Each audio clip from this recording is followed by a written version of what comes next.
Hi, welcome to Do This, Not That.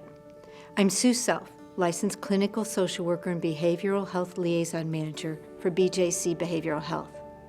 In this segment, we're learning about noncompliance or resistance in child patients and how to manage it to provide the care they need. Encountering these behaviors is common when we take care of children. After all, there are so many unknowns for them, and the reasons for things can be unclear and difficult to understand. In this video, I'm hoping to give you ideas that may help you and your patient to experience a better day with less negative energy. You want to provide complete, compassionate, exceptional care.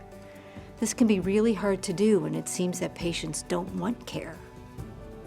Consider looking at these behaviors through the lens of anxiety or worry about a feared procedure or outcome.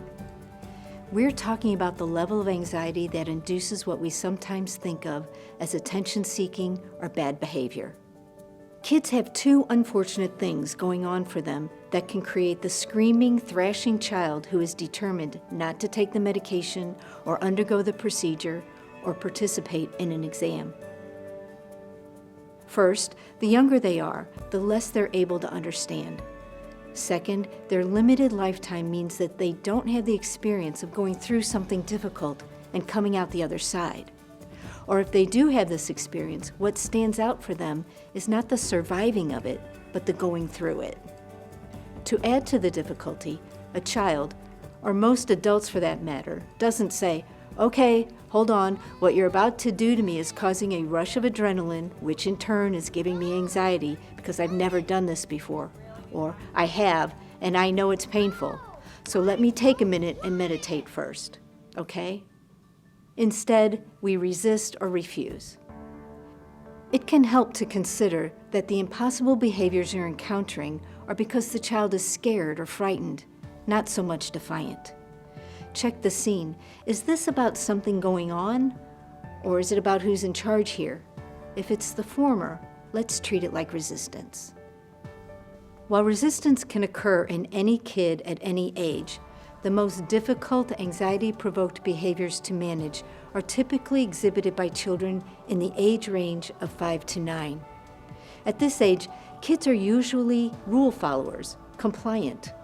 When they exhibit behaviors outside this norm, it's not always clear what to do or how to manage it.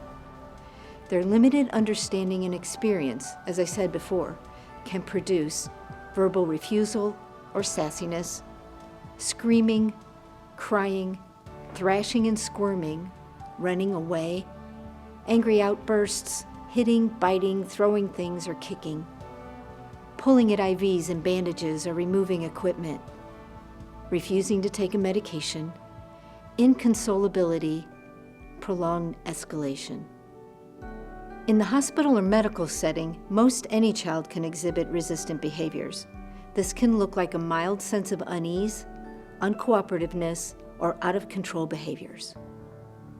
Things in the hospital that can provoke resistance are being left alone, not being able to do their preferred activity, being in pain or going through painful procedures like shots, anticipation of an upcoming procedure, seeing an injury to their body or their own blood, not knowing or understanding what is happening or what will happen, medical equipment that looks or sounds scary, seeing other hurt or sick kids, the sounds, the smells, the strangers, the complete unfamiliarity of hospitals.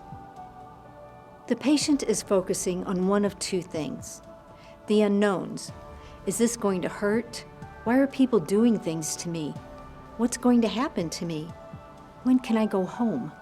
What if things don't go as my parents said they would? Or the knowns, or at least a generalized experience. This does hurt. When people say it won't, it always does. Medicine tastes bad. Last time we did this, I was sick afterward. It's important to note here that a patient who is acting out physically requires vastly different management. This type of behavior is covered in a separate module. Don't allow your emotional response, the patient's reputation, or past difficult interactions set the stage for getting through the next. Don't give a minimal prediction of pain, like this won't hurt, or it'll be over before you know it. You just don't know this to be true. Don't project or disagree with the child's experience, as in, see, that didn't hurt, or wasn't as bad as you thought, was it? This minimizes the patient's experience. Don't create consequences for negative behavior on the fly. This just won't help the situation.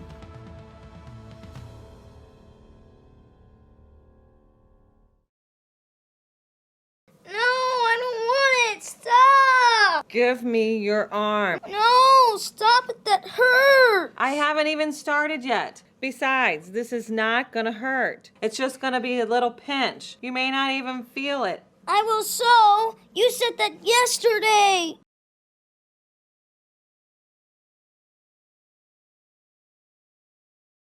Now listen, before we get started, I'm telling you now, you can't act like you did yesterday. It's unnecessary.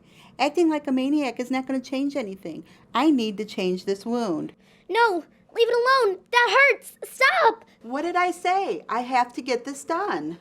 Ow, quit. It doesn't need to be changed. You know what'll happen if I don't change this wound? You'll get an infection. I don't care. Leave me alone. You're hurting me on purpose. If you don't let me get this done, you're not going down to the playroom this afternoon. No way. You can't do that. I can and I will. And we can bring your dinner up here instead of going down to eat with the other kids. How would that be? Whatever. When the strategies you went in with are not successful or are not working, rather than escalating, offering consequences, or creating control issues, know that you've recognized something important. Consult with the team about alternative, effective strategies. Find out, does the child have a behavioral health plan? If not, consider initiating one, especially if more procedures are needed. Remember that your observations are very important when the problem is a fever and when it's a behavior. Remember that kids appreciate honesty and trust those who provide it. Talk in advance about the bad parts. Acknowledge that a medicine tastes bad or that a procedure is unpleasant. Reassure her that you or someone else will be with her the whole time. Remind the patient about her past successes. When the negative experience is over, tell the patient, "You did really well," or "You were right, that was hard, but you got through it." Consider alternatives. Are there options you can give the child? For example, you can do the countdown, 3, 2, 1, or I can do it. Giving the child control over some parts of it can get cooperation, maybe a different worker, or another option. For any kid, but especially older ones, work on a plan together. And finally, decide if it really needs to be done or not.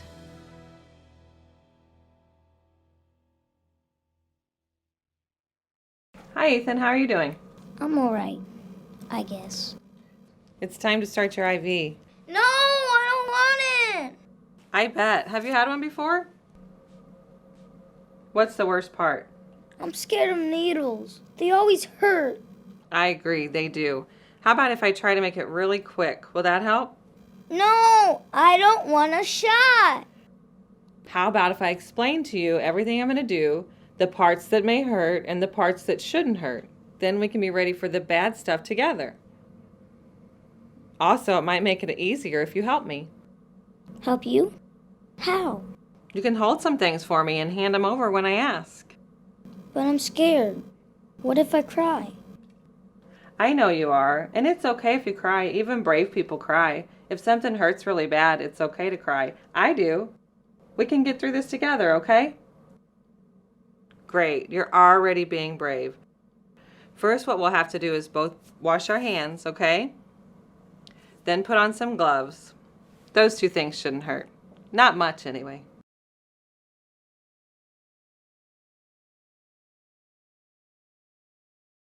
Hey Jill, how are you doing? I'm okay, I guess. We need to change your wound. No, leave it alone. It hurts. Stop. I know it can hurt a lot. Don't touch it. It doesn't need to be changed. Even though it can hurt, I need to change your wound. It's how we keep it from getting infected. I don't care. Please, can't you just leave it alone? I wish I could, but I can't. I would never do anything to hurt you on purpose. This is the bad part about getting better, but one we can't skip if you want to get better. Maybe we can think of something together to make it better. I don't know. Let's try, okay? Would your bear help, holding your bear? Or maybe some music? Not really. Well, is there anybody that does it better than I do so that it hurts less? Maybe she's quicker, so that it's over sooner. Sandy talks to me the whole time, and she doesn't pull on the tape so hard. I think she does it better than anybody. Well, there you go. How about if I go get Sandy and I'll watch how she does it so I can do it better for you next time? You can teach me ways to make it better too. Remember that your observations are very important when the problem is a fever and when it's a behavior. Know that this child is afraid, and your forthright, sincere partnering with her to get her through difficult procedures can be the best thing that you do for her. A child's fear can get in the way of care and make the hospital experience even worse. Having some alternative strategies can help minimize this, save time, and let you provide the exceptional care you want to give. Keep in mind, you don't need to be a psychiatric professional to help a child through this kind of difficulty. You just need to know what to do. Thanks for watching.